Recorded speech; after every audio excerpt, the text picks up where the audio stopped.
fréquenter l'hémicycle. Et je ne viens pas peut-être en tant que députée tout simplement, je viens en tant que militante pour la promotion du droit des femmes et des jeunes.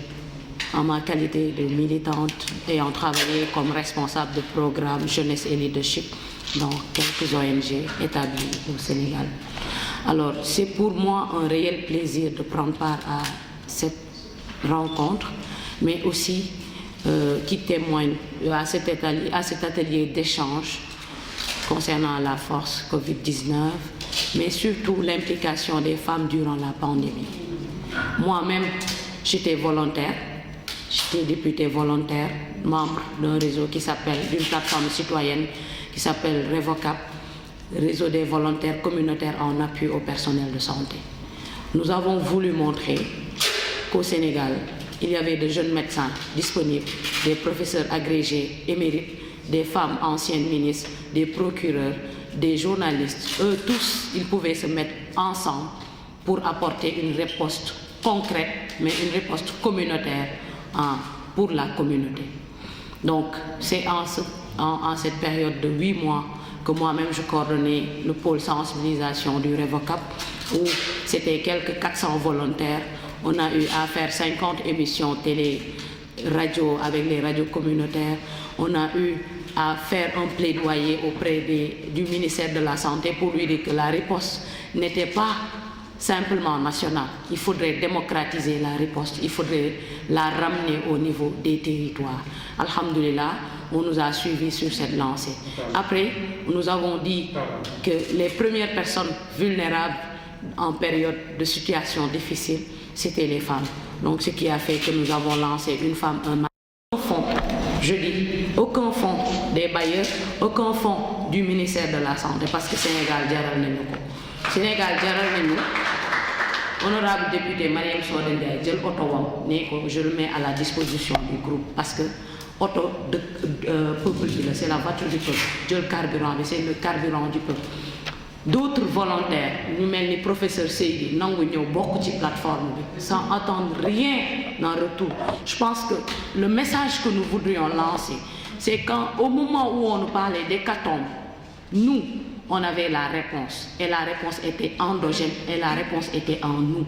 Donc, dafay wane que ni ñun Sénégal, ñun Afrique, Covid bi opportunité là pour ñu gëm suñu bopp, pour ñu xam ne d'abord il faut compter sur nous au-delà de compter sur les autres.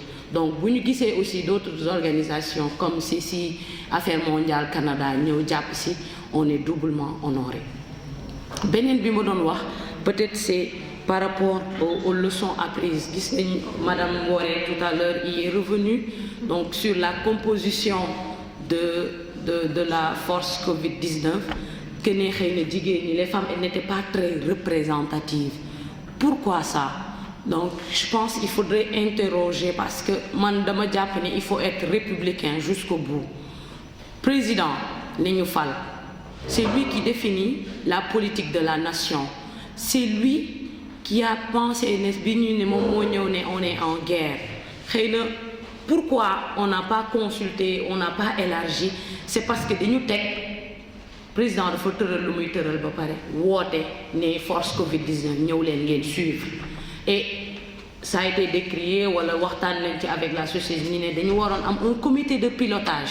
Et s'il y avait un comité de pilotage mis en amont, là, on aurait pu prendre les sensibilités, etc.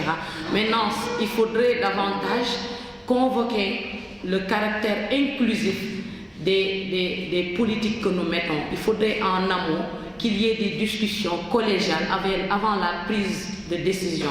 Parce que moi, en tant que scout, une activité, ça se fait avant, pendant, après. C'est en avant qu'on devait impliquer toutes les parties prenantes de cette lutte-là.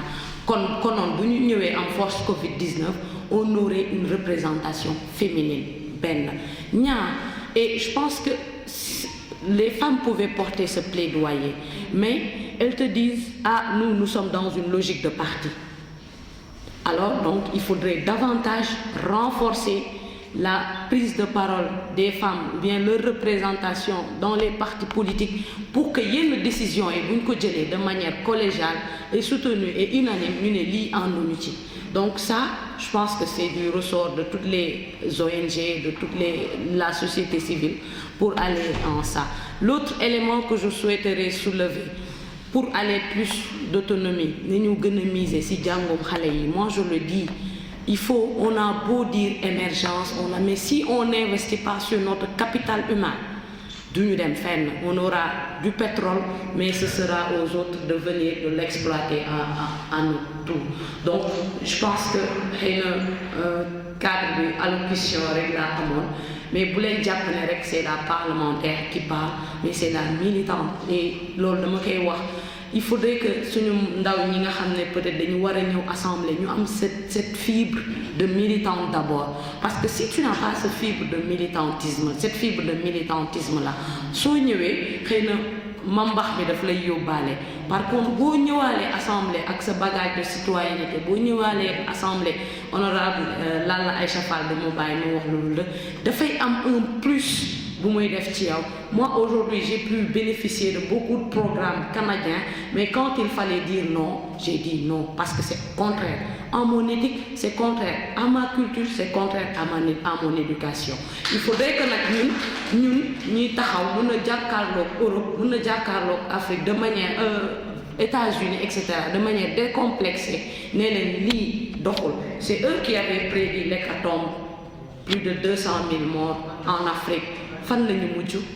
Qui subit plus de morts alors qu'ils sont plus organisés. Je pense que tay li gën am solo moy buñu joggé fi ñun ñu xam qui nous sommes buñu xamé suñu bop dinañ mëna gëm suñu bop.